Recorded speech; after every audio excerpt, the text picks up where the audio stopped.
નારાયણં નમસ્કૃત્ય નરમ ચૈવ નરોત્તમં દેવીમ સરસ્વતીમ વ્યાસમ તતો જય મુદિરયેત.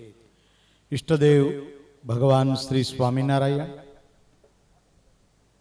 ચૈત્રી સમયા અંતર્ગત ચાલી રહેલ શ્રીમદ ભાગવત કથાના વક્તા મહોદય શ્રી શાસ્ત્રી સ્વામી નારાયણ ચરણદાસજી સ્વામી તેમજ જેમના માર્ગદર્શન આયોજનની સાથે જે આ ઉત્સવ ઉજવાઈ રહેલો છે એના માર્ગદર્શક પ્રેરણા સ્ત્રોત એવા સ્નેહી શાસ્ત્રી સ્વામી નવતમ પ્રકાશદાસજી સ્વામી તેમજ પૂજ્ય બાપુ સ્વામી હરિઓમ સ્વામી, વંદનીય સંતવૃંદ, યજમાન પરિવાર, વહાલા દરેક ભક્તો. વહાલા ભક્તો, ભગવાને બાંધેલી મર્યાદાઓ હોય, ભગવાને પસંદ કરેલી ભૂમિ હોય,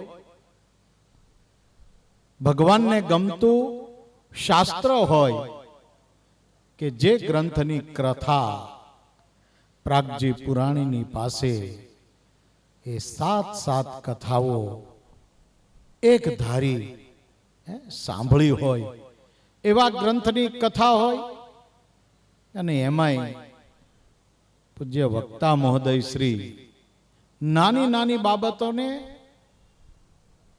છણાવટ કરી અને લોકો કેમ સમજી શકે એ ગૂઢ રહસ્યો સાથે જે કથા સંભળાવી રહ્યા છે ને એ વક્તાને તાલીઓના નાદથી વધાવીશું. અત્યારે એક દારૂ મિષ્ટાન ખાવાનું મળે તો સુખ ન આવે, પણ ફરસાણ સ્વરૂપે હોય તો એટલી જ કેલેરી મળી જતી હોય. પણ આજે વડતાલ ધામની અંદર સ્વામિનારાયણ સંપ્રદાયમાં અમારા સાધુ સમાજની અંદર શૂરવીરતાનું પ્રતીક હોય, ગૌરવપૂર્ણ સ્થાન હોય એ પૂજ્ય નવતમ સ્વામી. ભગવાનની પૂજા કરવી બહુ સારી, નિવેદ ધરાવવા, થાળ ધરાવવો, હાર ધરાવવા એ બહુ સારું, પણ અત્યારના વ્યવહારની અંદર, જનરેશનની અંદર બે હાથ વાળાને જે રાજી કરવો ને એ કઠણમાં કઠણ સાધન છે. જેમ ભગવાને કીધું કે પોતાના મનની વૃત્તિ ભગવાનમાં અખંડ જોડવીને એ કઠણ સાધન છે, એમ અત્યારના સમયની અંદર માણસને જે રાજી કરવો ને એ બહુ કઠિન હોય છે. અને છતાં પણ પૂજ્ય નવતમ સ્વામીએ એ સંપ્રદાયના સિદ્ધાંતોની વાત હોય, ગામડાઓની અંદર મંદિરોની વાત હોય કે પુરાતન પંચેશ્વર જેવા મંદિરો છે એનો જીર્ણ ઉદ્ધાર હોય અને સંસ્કૃતિની રક્ષાને માટે, હિન્દુ સમાજની રક્ષાને માટે, સનાતન ધર્મને માટે અને સંપ્રદાય માટે એમણે જેટલું સહન કર્યું છે ને એટલું કદાચ કોઈના જીવનમાં સહન કરવાનો વારો નહીં આવ્યો હોય.